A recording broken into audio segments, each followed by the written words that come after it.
The Deep Space Communication Array at Luna Command began receiving something strange on a Tuesday morning. When most of the night shift was getting ready to go home in the day, crew was still drinking their first cup of coffee. Lieutenant Jake Morrison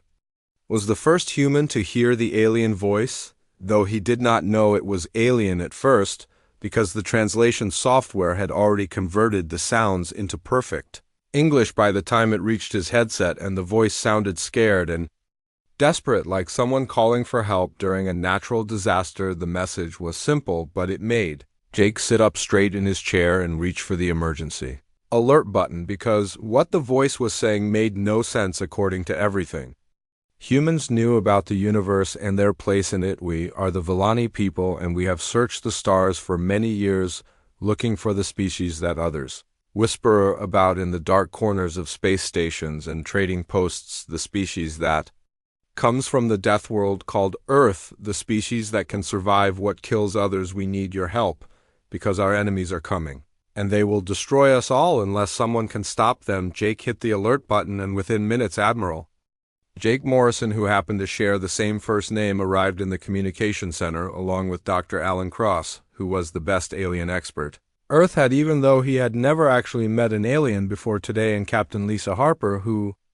commanded the biggest warship humanity had ever built. The message kept repeating every few minutes, and each time it played, the humans in the room looked at each other with expressions that mixed excitement with fear, because this was first contact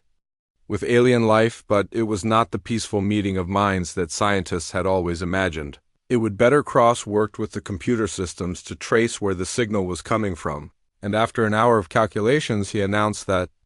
it originated from a star system about 40 light-years away from Earth, which was close enough for human ships to reach, but far enough that any rescue mission would take months to organize and execute. Admiral Morrison made the decision to respond to the message, and he sat down at the communication console to record humanity's first official reply to an alien species, which was not something he had expected to do when he woke up that morning, but he was a military man who understood that sometimes history chooses you instead of the other way around. This is Admiral Morrison of the Earth Defense Fleet. Responding to your message, we have received your call for help, and we want to know more about your situation and your enemies before we can decide how to assist you. Please provide more information about the threat you face and what kind of help you need. Reply came back faster than the speed of light should have allowed, which meant the aliens had technology that could bend the laws of physics in ways humans had never imagined, and this made both Admiral Morrison and Dr. Cross very interested in what other capabilities these Villani people might possess. The alien voice sounded relieved when it spoke again, in the translation software picked up emotional undertones that suggested whoever was speaking had been waiting a long time for someone to answer their calls for help, which made the humans realize this was probably not the first distress signal the Villani had sent into space. Thank you for responding. We did not know if anyone would hear us or care about our fate. We are a peaceful people who live in the oceans of our world, and we have never been warriors but our enemies. The Krillians are coming to destroy everything we have built and take our planet for themselves, like they have done to 17 other species in the past 50 years. Admiral Morrison felt a chill run down his spine when he heard the number 17, because that meant there were at least 18 intelligent species in this part of the galaxy, and 16 of them were already dead, which painted a picture of a universe that was far more dangerous than humans had ever suspected. Dr. Cross was frantically taking notes and asking questions about alien biology and technology, while Captain Harper was thinking about military strategy and wondering how human weapons and tactics would work against enemies they had never seen or studied. But Admiral Morrison was focused on the bigger picture. If these Krillians had destroyed 17 species already, then they were clearly very good at what they did, and they probably had weapons and ships that were far more advanced than anything humans had ever built, which meant that any rescue mission would be extremely dangerous and might end with humanity becoming the 18th extinct species. But there was something in the alien voice that made Admiral Morrison think about his own daughter, who was studying to become a doctor so she could help people, and he realized that if someone had called Earth asking for help against invaders, his daughter would want him to do everything possible to save innocent lives. The Villani voice continued speaking and provided more details about their enemies and their own situation, which painted a picture of a galaxy where peaceful species hid in fear while aggressive ones took whatever they wanted through violence and destruction. We offer you our greatest technological secrets in exchange for your protection. We have mastered biotechnology that can heal any wound and extend life beyond what your species might think possible. We have ships that can travel between stars faster than light itself, and we have weapons that can manipulate gravity and time, but we are not warriors, and we do not know how to fight. Dr. Cross nearly fell out of his chair when he heard about the alien technology, because biotechnology that could heal any wound meant humans might be able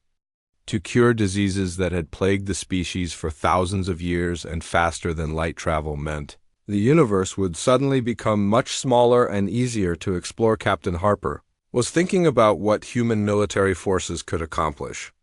with gravity weapons and time manipulation devices, but she was also thinking about the fact that these aliens had all this amazing technology, and they were still losing to their enemies, which suggested the Krillians had something even more powerful. Admiral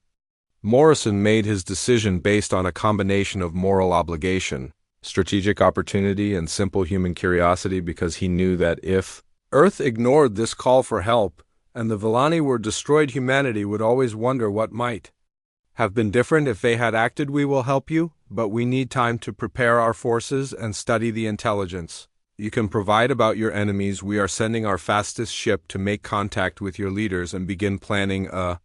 joint defense of your world. The alien voice responded with what sounded like crying or perhaps laughing, because the translation software could not quite handle the emotional content, but the words were clear enough that everyone in the communication center understood. The Villani were grateful beyond measure. Thank you, Deathworlders. Thank you for hearing our call and choosing to stand with us against the darkness that consumes worlds and peoples. We will wait for your arrival, and we will prepare for war. Admiral Morrison looked around the room at the faces of his officers and scientists, and he could see they were all thinking the same thing, which was that humanity had just committed itself to fighting the first interstellar war in human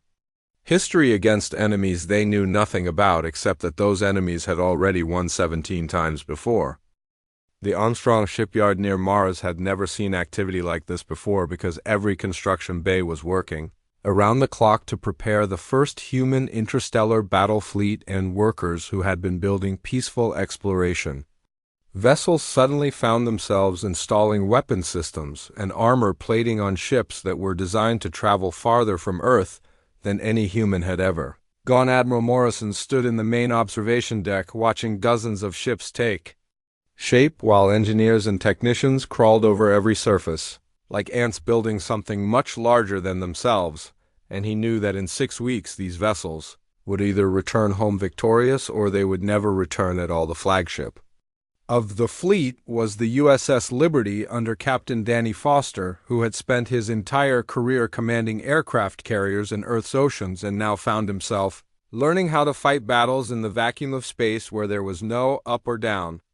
and enemies could attack from any direction, including straight through the middle of his formation. Captain Lisa Harper was supervising the final weapon tests on her ship, the USS Vengeance, which was the most heavily armed vessel humans had ever built, and she watched with satisfaction as the new plasma cannons melted asteroids into glowing vapor, because she knew they would need every advantage they could get against enemies who had conquered 17 other species. The stealth destroyer USS Ghost was Captain Helen Price's command, and she was working with a team of engineers to install the first pieces of alien technology that the Villani had transmitted to Earth, including sensors that could detect ships hiding behind planets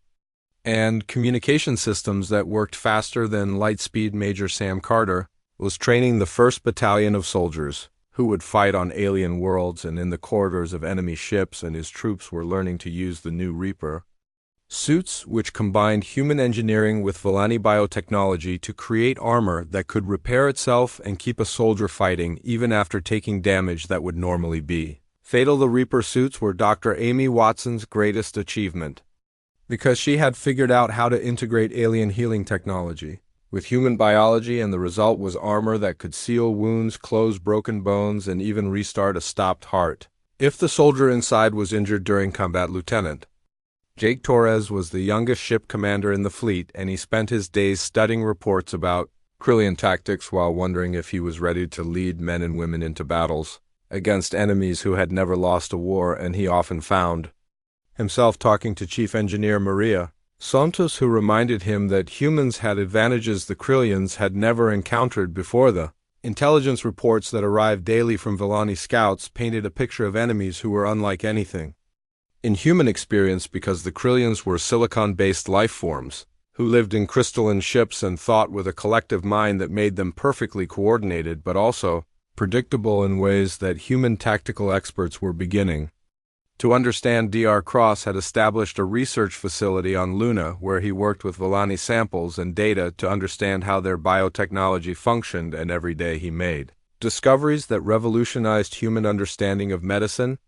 engineering, and physics. But he also worried that humanity was making a deal with consequences they could not foresee. The Villani had provided detailed specifications for their faster-than-light drive systems, and human engineers were working frantically to install them on every ship in the fleet, because without the ability to travel between stars quickly, the rescue mission would arrive too late to save anyone. Captain Foster held daily briefings with his squadron commanders, and they practiced maneuvers that had never been attempted before, because fighting in space required thinking in 3 dimensions and coordinating attacks across distances that stretched human communication systems to their limits. The weapons being installed on human ships were a combination of traditional projectile systems and new energy weapons based on Villani technology, but adapted for human tactical doctrine, which emphasized mobility and precision over the overwhelming firepower that most alien species seemed to prefer. Major Carter's soldiers were learning to fight in zero-gravity and alien atmospheres, and they practiced boarding actions on mock-up enemy ships because human intelligence suggested that the best way to defeat Krillian vessels was to get inside them, where their heavy armor and powerful weapons could not protect them. Dr. Watson made another breakthrough when she discovered that human adrenaline and pain tolerance were far beyond what most alien species could endure, and this meant that human soldiers could continue fighting with injuries that would incapacitate warriors from other worlds. The supply situation was challenging because the fleet needed to carry everything they would need for months of operations in alien space, including food, water, ammunition, spare parts, and medical supplies, but also because they needed to bring gifts and trade goods to establish relationships with other alien species they might encounter. Admiral Morrison received daily updates from the State Department about the political situation on Earth, because not everyone agreed that humanity should get involved in an alien war, and some governments were demanding that the mission be canceled before it started, but the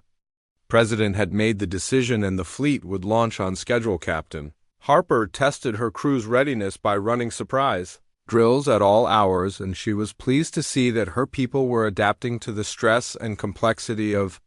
preparing for interstellar combat, but she also knew that no amount of training could fully prepare them for what they would face in alien space. The communication array at Luna Command maintained constant contact with the Villani homeworld, and the reports were getting worse every day because Krillian scouts were probing the outer edges of Villani space, and it was only a matter of weeks before the main invasion fleet arrived. Lieutenant Torres worked with the other junior officers to develop new tactical formations that took advantage of human ship designs, which were smaller and more maneuverable than most alien vessels, and he began to see patterns in Krillian behavior that suggested they had never fought enemies who could match their speed and agility. Chief Engineer Santos was pushing her teams to install backup systems and redundancies on every critical component, because she knew that once the fleet left Earth, there would be no way to get replacement parts or major repairs, and every ship would need to remain functional for months of combat operations. The final piece of preparation was psychological, because every human in the fleet needed to accept that they were about to become the first members of their species, to fight and possibly die in defense of people they had never met on worlds they had never seen, for reasons that went beyond national interest or personal survival. Dr. Cross presented his final briefing to Admiral Morrison and the senior staff. about what they could expect from alien contact, and he emphasized that the Villani were just one of many species in the galaxy, and that the success or failure of this mission would determine how other aliens viewed humanity for generations to come. The last ships were loaded with supplies and ammunition, while crews said goodbye to families who might never see them again, and everyone involved understood that this mission would either establish humanity as a major power in galactic politics, or it would result in the complete destruction of Earth's first interstellar fleet. Admiral Morrison walked through the ships during the final week of preparation, and he saw determination and fear in equal measure on the faces of his people, but he also saw something else, which was the uniquely human quality of being willing to risk everything to help strangers because it was the right thing to do. Captain Foster received the final intelligence update about the Krillian fleet, which consisted of over 200 vessels, including their flagship called the World Render, which was reportedly capable of destroying entire planets, and he realized that the human fleet was outnumbered by more than 15 to 1. The launch date arrived with little fanfare because operational security required that the departure be kept secret from everyone except the highest levels of government, but Admiral Morrison knew that every human on Earth would be watching the stars and wondering if their representatives would return home victorious, or if they would join the 17 extinct species that had tried to resist the Krillians before them. The human fleet emerged from faster-than-light travel at the edge of Villani space and immediately discovered that war had already begun because 3 crystalline ships were attacking a Villani research station and the aliens were dying while calling for help that had not come until now. Captain Harper ordered the USS Vengeance to maximum acceleration, and she felt the artificial gravity systems strain to keep her crew conscious as they rushed toward their first battle against enemies that had destroyed 17 civilizations and never lost a war until today. The Krillian ships were unlike anything in human experience because they looked like living crystals that had grown into the shape of warships, and their surfaces reflected the light of the local star in patterns that hurt human eyes to look at directly. But Lieutenant Commander Bell quickly realized that beauty did not matter. When those ships were firing weapons that could vaporize entire city blocks, the first Krillian vessel detected the approaching human ship and turned to face this new threat, but Captain Harper had already learned from Villani intelligence reports that Krillian ships were heavily armored but slow to change direction, and she used this knowledge to execute a maneuver that no alien had ever attempted in space combat. The USS Vengeance dove straight through the Krillian formation at maximum speed while firing every weapon it had, and the enemy ships tried to track the human vessel, but their targeting systems had been designed to fight opponents who moved in predictable patterns and used conventional tactics. Lieutenant Commander Bell coordinated the weapons fire with the precision of a surgeon, and he watched with satisfaction as human plasma bolts punched through Krillian crystal armor that had previously been considered impenetrable by every species that had fought against these invaders. The first Krillian ship exploded in a shower of crystal fragments that sparkled like diamonds in the vacuum of space, and Captain Harper allowed herself a moment of celebration before turning her attention to the remaining enemy vessels that were now trying to surround her ship. But the other human vessels had arrived, and Captain Foster's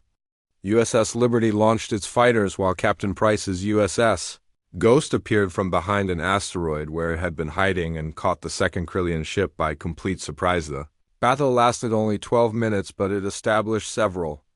important facts about human capabilities that would change the course of the war, because the Krillians learned that these new enemies could move faster, think quicker, and fight more aggressively than any species they had encountered before. Lieutenant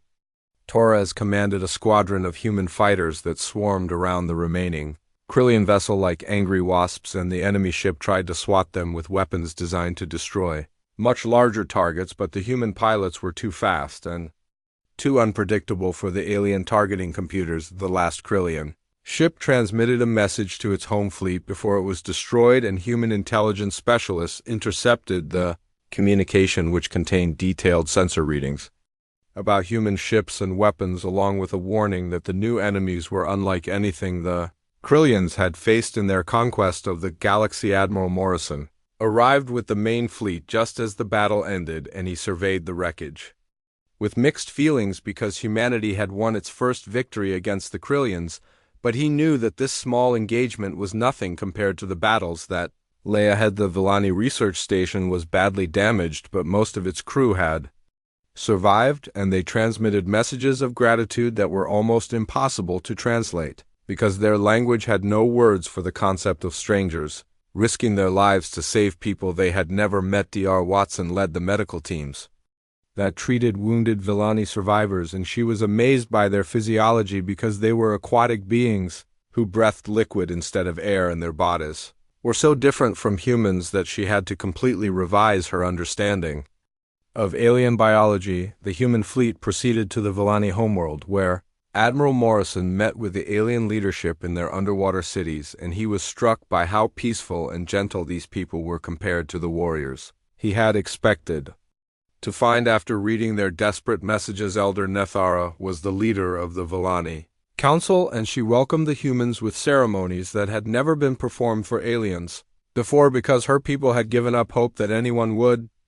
answer their call for help against the Krillians. Villani were amazed by human physiology when they learned that humans could survive in environments with crushing gravity levels that would kill most alien species, and they began to understand why other civilizations had whispered about the Deathworld people, who came from a planet that was considered uninhabitable. Captain Foster established a defense perimeter around the Villani system while his engineers worked with alien technicians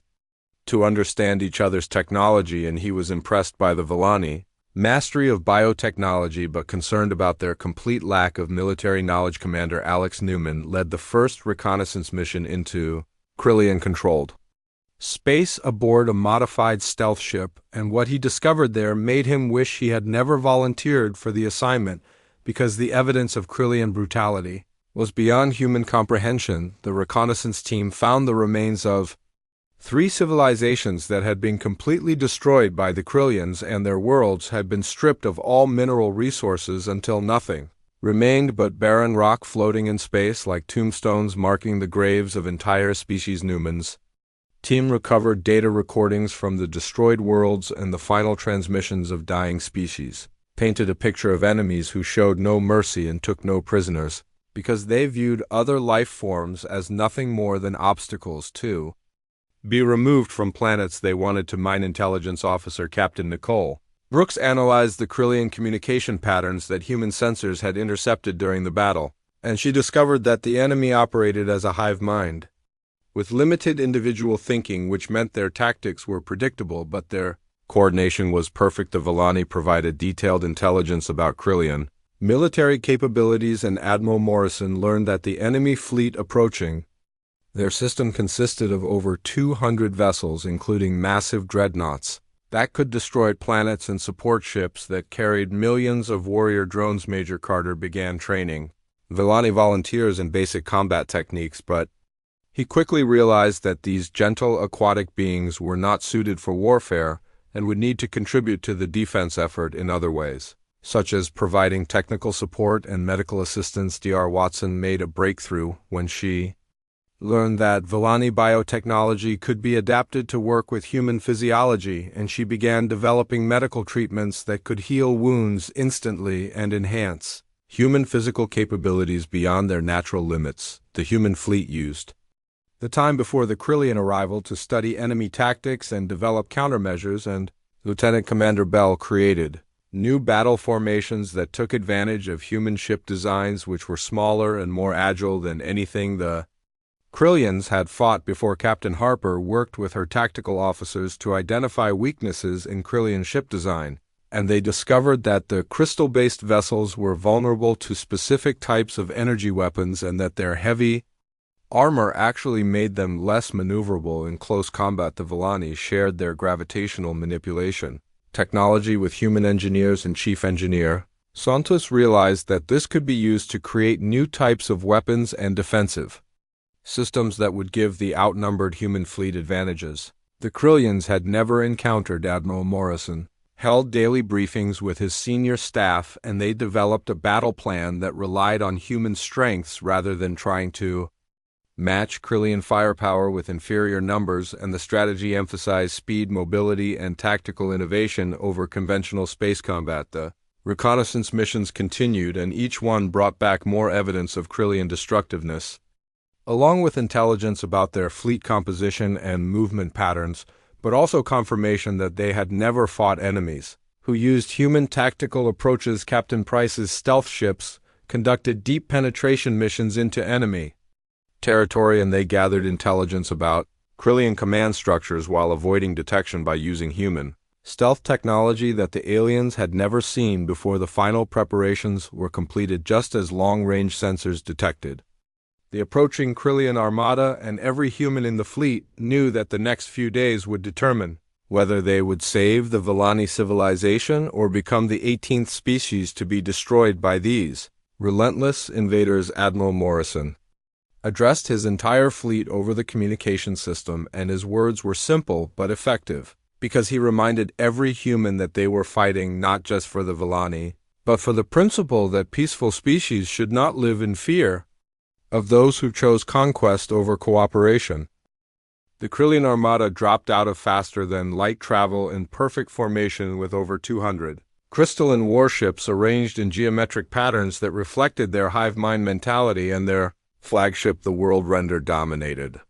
the center of the formation like a mountain of living crystal that pulsed with deadly energy. Admiral Morrison watched the enemy fleet approach on his tactical display, and he felt a moment of doubt, because the Krillian ships were so numerous and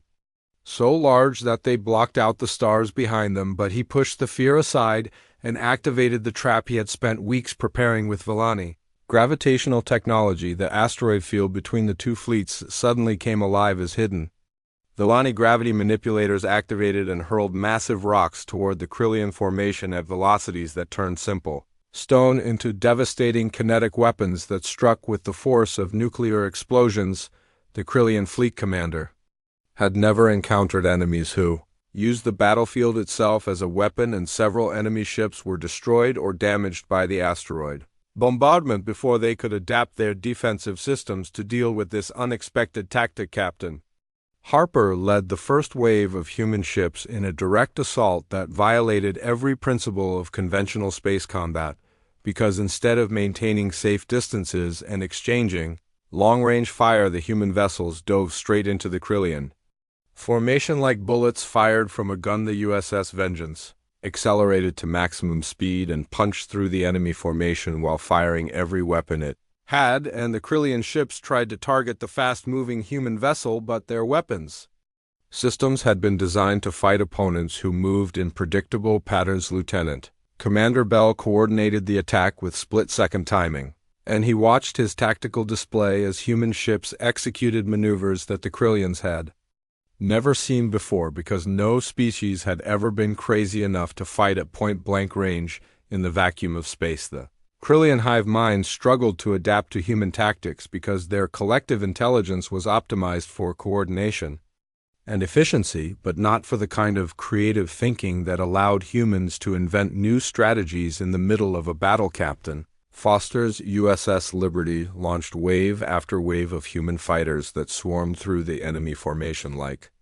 schools of fish swimming through a coral reef, and the Krillian point defense systems could not track targets that moved with such unpredictable patterns. Lieutenant Torres led his fighter squadron in an attack on a Krillian dreadnought, and he used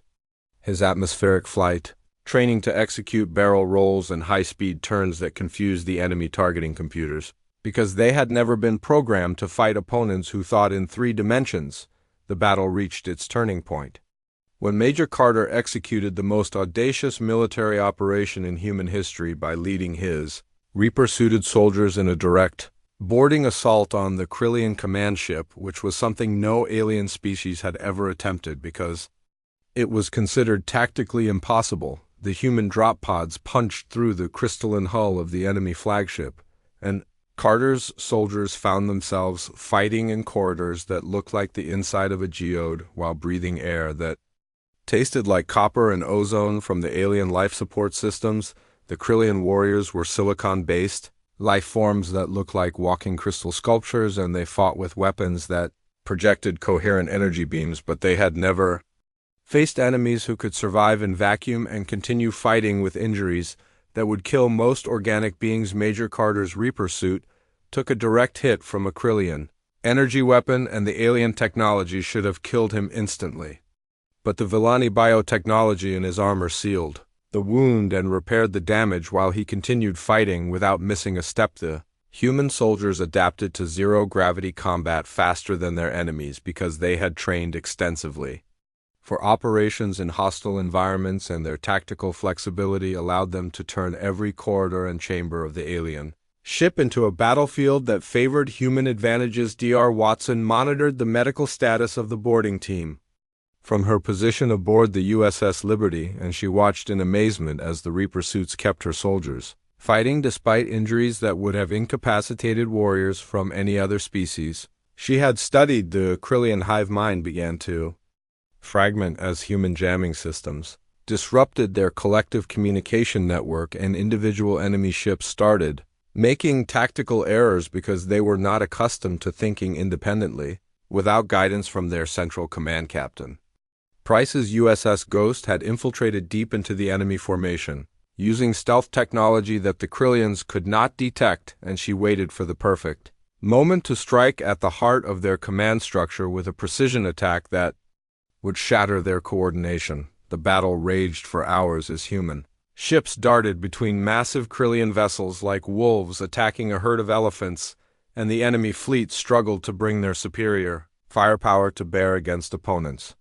who refused to fight according to the established rules of Galactic warfare. Lieutenant Commander Bell realized that the Krillians were trying to reform their battle line, and he quickly coordinated a human counterattack that prevented the enemy from regaining their tactical advantage by hitting them from multiple directions. Simultaneously, the Villani contributed to the battle by using their gravitational manipulation technology to create artificial gravity wells that disrupted Krillian ship movements and made it impossible for the enemy to maintain their formation while under constant attack from the aggressive human fleet. Major Carter's boarding team fought their way through the crystalline corridors of the enemy flagship, and they discovered that the Krillian command center was a massive crystal formation that pulsed with the collective thoughts of the entire enemy fleet like a living computer made of stone. The human soldiers planted explosive charges throughout the command center while fighting off waves of Krillian defenders, and Carter realized that destroying this central node would sever the hive mind connection that coordinated the entire enemy fleet. Captain Harper's USS Vengeance had taken heavy damage during the battle, but her crew kept fighting with the determination that had made humans feared throughout the galaxy, and she coordinated her ship's weapons with surgical precision to support the boarding operation. The explosive charges detonated simultaneously, and the Krillian command center shattered like a broken mirror, while sending psychic feedback through their collective consciousness that stunned every enemy ship in the battle and left them vulnerable to human attack. The Krillian fleet began to disintegrate as individual ships lost contact with their hive mind and started making independent decisions that conflicted with each other because they had never been trained to fight without collective guidance from their central command. Captain Foster seized the opportunity and ordered his entire fleet to concentrate their fire on the enemy flagship while it was still reeling from the loss of its command center, and the massive crystalline vessel began to crack under the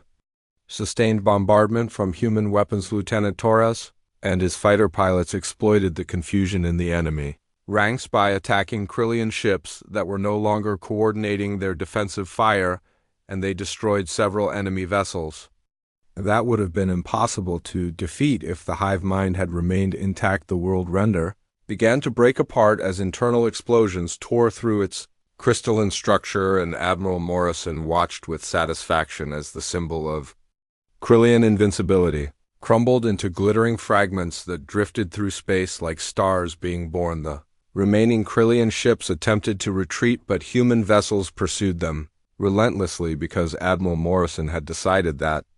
none of the invaders would escape to threaten the Villani again or to report human tactical capabilities to other enemy fleets. Dr. Watson coordinated the medical response as wounded humans and Villani were brought aboard the hospital ships, and she worked tirelessly to save lives while marveling at how human and alien technologies could be combined to achieve healing that neither species could accomplish alone. The battle ended with the complete destruction or capture of the Krillian invasion fleet, and for the first time in galactic history, an aggressive species that had conquered 17 civilizations had been defeated by opponents. They had underestimated Major Carter, and his surviving soldiers were evacuated from the wreckage of the enemy flagship, and they brought with them intelligence data about Krillian technology and tactics that would prove invaluable in future conflicts against other aggressive species. Admiral Morrison surveyed the battlefield, and he knew that this victory would be remembered as the moment when humanity announced its presence in galactic politics, not as explorers or traders, but as protectors of those who could not protect themselves. The Villani celebrated their salvation with ceremonies that had not been performed for thousands of years, and they began to understand that they had found allies who would stand with them against any threat. Because humans believed that peaceful species deserved to live without fear, the quantum communication networks that connected civilizations across the galaxy buzzed with news that seemed impossible to believe. Because species that had hidden in fear for generations were hearing reports that the unstoppable Krillian Empire had been completely destroyed by a previously unknown race called humans who came from a death world and fought with tactics that defied all. Military Logic Ambassador Kate Sullivan arrived at the Galactic Council Station 3 weeks after the battle of Villani Prime, and her shuttle was met by representatives from dozens of species who had never seen a human before and were amazed that the legendary Deathworlders looked so similar to several other bipedal races in the galaxy. The council chambers fell silent when Ambassador Sullivan entered, because most of the assembled aliens had expected the human representative to be a massive warrior covered in scars and weapons, but instead, they met a diplomatic professional who spoke with quiet authority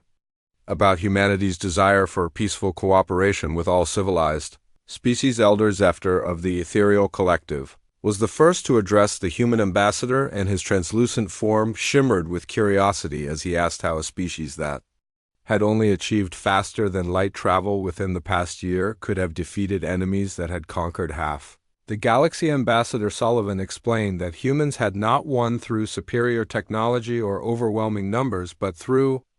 tactical innovation and the willingness to take risks that other species considered suicidal, and she emphasized that humanity sought alliance rather than domination. The council session lasted for hours as representative after representative stood to ask questions about human capabilities and intentions, because every species wanted to know if these Deathworlders would protect them from the other aggressive civilizations that still threatened peaceful worlds throughout the galaxy. Admiral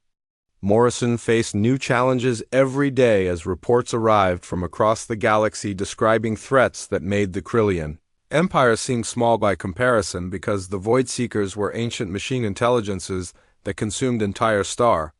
systems, and the Plague Worlds were spreading a bioweapon that turned species into mindless drones. Captain Bell had been promoted and given command of the USS Defiance, which was the first human ship designed specifically for galactic exploration, and his mission was to make contact with other species and assess their needs for protection while gathering intelligence about potential threats. First species that Captain Bell encountered were the crystalline, who lived in the asteroid belts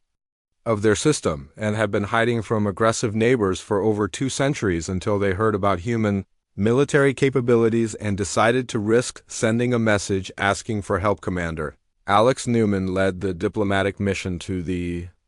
crystalline homeworld, and he discovered that these silicon-based life forms had developed defensive technologies that could complement human offensive capabilities if the two species could learn to work together effectively. The Plague Worlds presented a different kind of challenge, because the bioweapon that infected them turned peaceful species into aggressive expansionist drones, and Admiral Morrison realized that humanity would need to develop new types of weapons and tactics to fight enemies that had once been innocent civilians. Major Carter established the Galactic Defense Corps' training facility on a moon orbiting the Villani homeworld, and he began teaching combat techniques to volunteers from allied species, though he quickly learned that most aliens could not match human physical capabilities or tactical flexibility. The training program faced unique challenges, because each species had different strengths and weaknesses that needed to be incorporated into combat doctrine, and Carter discovered that combined arms tactics worked best when each species contributed their natural abilities to a coordinated battle plan. Dr. Watson made breakthrough discoveries almost daily as she studied samples from different alien species and learned how to adapt Villani biotechnology to work with various forms of life, and she began developing medical treatments that could heal injuries across species barriers. The ethereal collective contributed phase-shifting technology that allowed objects to become temporarily intangible, and human engineers realized this could be used to create weapons and defensive systems that could bypass traditional armor and shields. Captain Harper was given command of a task force that included ships from 6 different species, and she spent weeks learning how to coordinate tactics between allies who thought and moved in completely different ways but shared the common goal of defending their homes. The intelligence reports about the Void Seekers were particularly disturbing because these ancient machines had been dormant for millions of years but were now awakening throughout the galaxy and consuming matter to fuel their expansion across star systems that had been peaceful for eons. Lieutenant Torres was promoted to captain and assigned to lead a mixed squadron of human and alien fighters because his success against the Krillians had proven that human pilots could adapt their tactics to work with allies who had completely different approaches to combat and movement. The Aquatic Union provided ships that could operate in liquid environments, and Captain Torres learned to coordinate attacks where his fighters moved through space while Allied vessels maneuvered through the liquid methane clouds of gas giant atmospheres. Dr. Cross established research stations throughout Allied space where human and alien scientists worked together to understand the technologies and biology of hostile species, and he made discoveries that revolutionized both human science and alien understanding of the universe. The bioweapon from the Plague Worlds was analyzed by combined research teams, and they discovered that it targeted specific genetic markers that existed in most galactic species, but humans had natural resistance because their DNA contained sequences that had never evolved elsewhere. Captain Price expanded her stealth operations to include deep reconnaissance missions into hostile territory where she gathered intelligence about enemy capabilities while avoiding detection by using a combination of human stealth technology and alien cloaking devices. The Galactic Defense Alliance grew every week as more species requested protection from human forces, and Admiral Morrison found himself commanding a fleet that included over 40 different types of vessels designed by civilizations that had never worked together. Before Ambassador Sullivan negotiated mutual defense treaties with species across the galaxy, and she discovered that most aliens were amazed by humanity's willingness to risk their lives protecting strangers because this concept was rare. Among galactic civilizations, the hive clusters were insectoid species that communicated through pheromones, and they contributed biotechnology that could create living ships capable of self-repair and adaptation, but they needed human tactical guidance to use these vessels effectively in combat. Captain Foster established fleet bases throughout the outer rim territories where human ships could refuel and rearm, while conducting long-range patrols against hostile forces, and he coordinated logistics for operations that spanned hundreds of light years. The Machine Collective offered to share their artificial intelligence technology with human forces, but Dr. Watson discovered that their AI systems were incompatible with human neural patterns and could cause psychological damage to operators who were not properly trained. Major Carter's training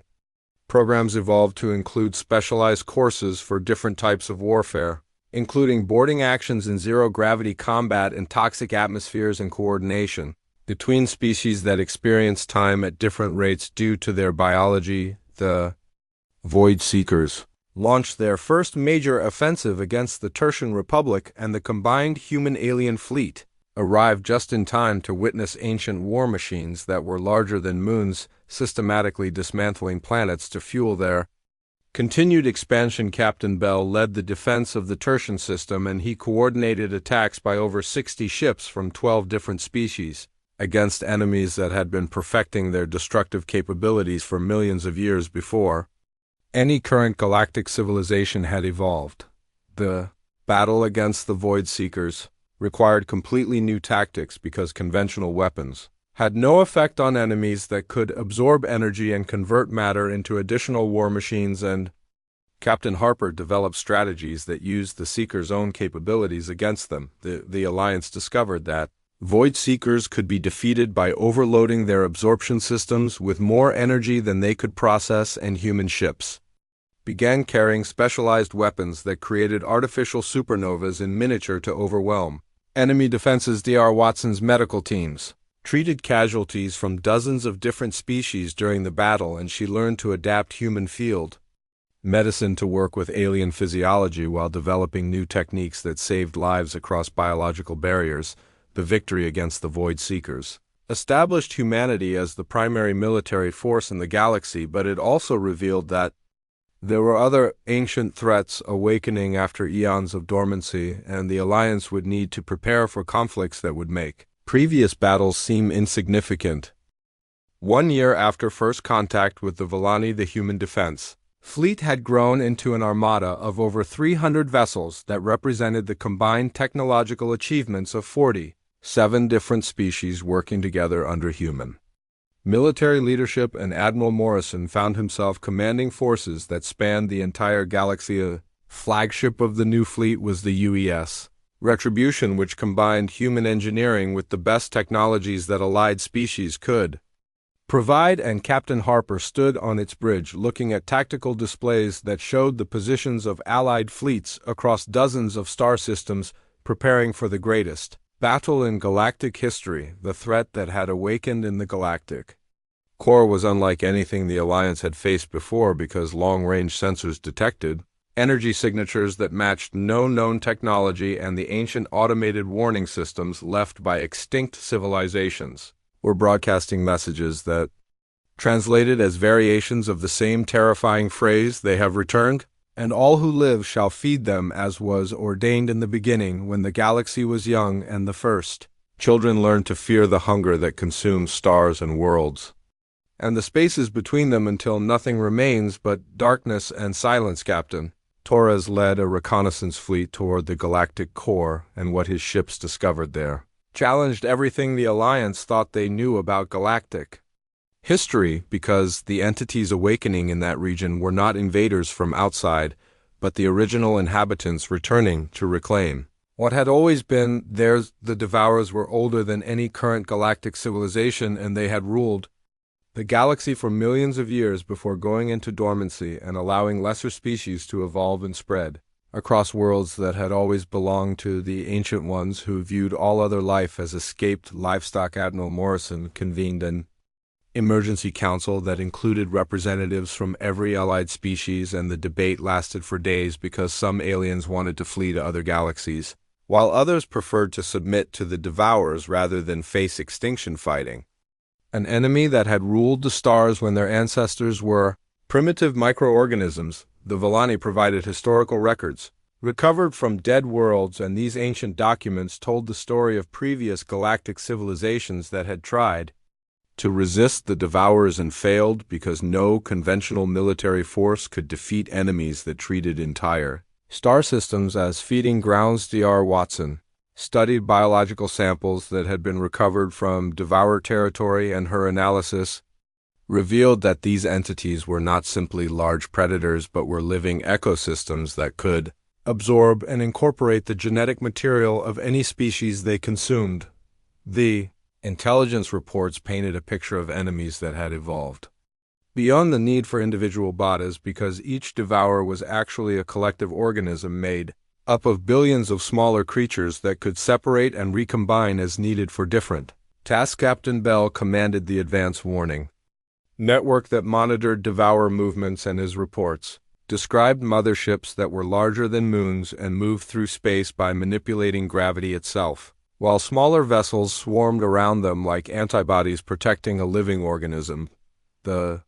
first Devourer scout fleets reached the outer Rim territories, and the Alliance discovered that conventional weapons were useless against enemies that could absorb energy attacks and convert kinetic impacts into nutrition for their continued growth.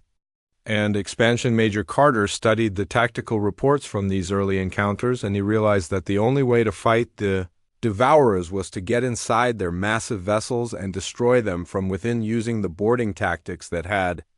proven successful against other enemies. The development of new boarding strategies required cooperation from every allied species, because human soldiers would need support from aliens who could survive in the exotic environments inside Devourer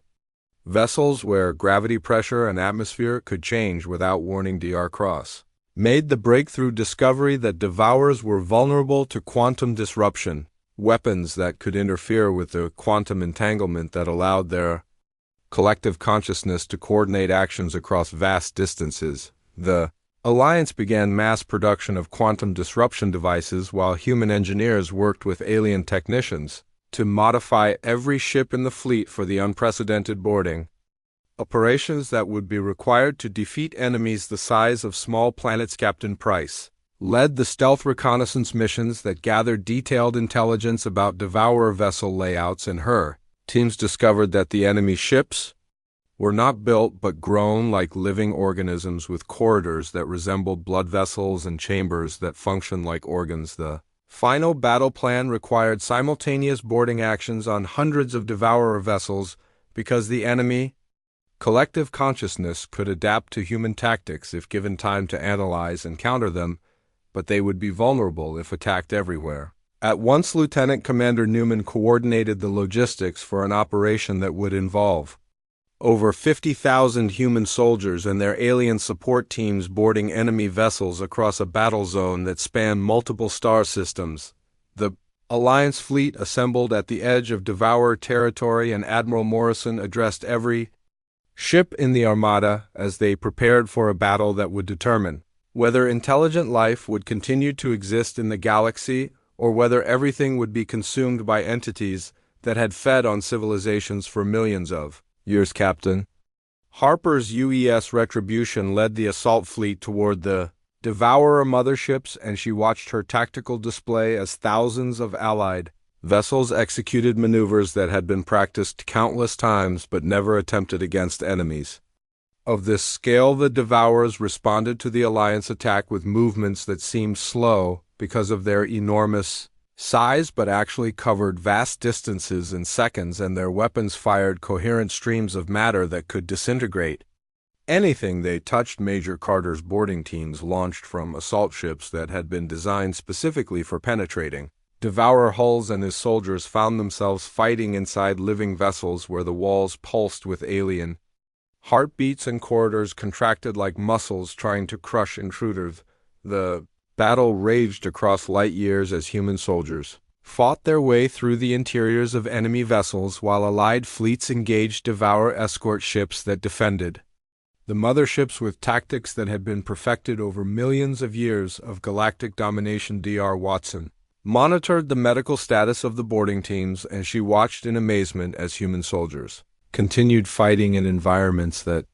would kill most other species while their alien support teams provided specialized assistance that kept the missions operational. The quantum disruption weapons proved effective at interfering with Devourer coordination, but the enemy entities began adapting to the attack by separating their consciousness into smaller independent units that could function even when cut off from the collective mind. Captain Torres led fighter squadrons that provided close support for the boarding operations, and his pilots fought battles inside the cavernous interiors of Devourer vessels, while dodging organic weapon systems that grew from the walls like living turrets. The turning point came when Major Carter's team reached the central consciousness core of the largest Devourer mothership and discovered that the entity's memory banks contained the entire history of galactic life, including records of every species that had ever been consumed. The destruction of the primary mothership sent shock waves through the Devourer collective, and the remaining entities began retreating toward the galactic core while broadcasting messages that the Alliance translation systems could barely comprehend. The victory came at enormous cost, with thousands of casualties from dozens of species, but the galaxy had been saved from consumption by entities that had ruled it since before the first intelligent civilizations had learned to look up at the stars. Admiral Morrison surveyed the aftermath of the battle, and he realized that humanity had become something more than just another galactic species, because they had proven that even the oldest and most powerful enemies could be defeated by courage, creativity, and the willingness to sacrifice. For others, Ambassador Sullivan addressed the Galactic Council in a ceremony that was broadcast to every inhabited world, and she announced the formal establishment of the Human Protection Compact as a permanent alliance dedicated to defending peaceful species against any threat. The member species of the alliance numbered over 100 civilizations, and their combined fleets patrolled space that had been empty and lifeless just years before, while their scientists worked together to understand and preserve the diversity of galactic life. Dr. Watson's final research report concluded that humanity's greatest contribution to galactic civilization was not their military prowess or their technology, but their fundamental belief that intelligent life was precious and worth protecting, regardless of species or origin. The story ended with Captain Harper standing on the bridge of her ship as it patrolled the borders of Alliance space, and she reflected on how her species had come to the stars as explorers, but had found their true purpose as guardians of those who could not protect themselves from the darkness that lived between the stars.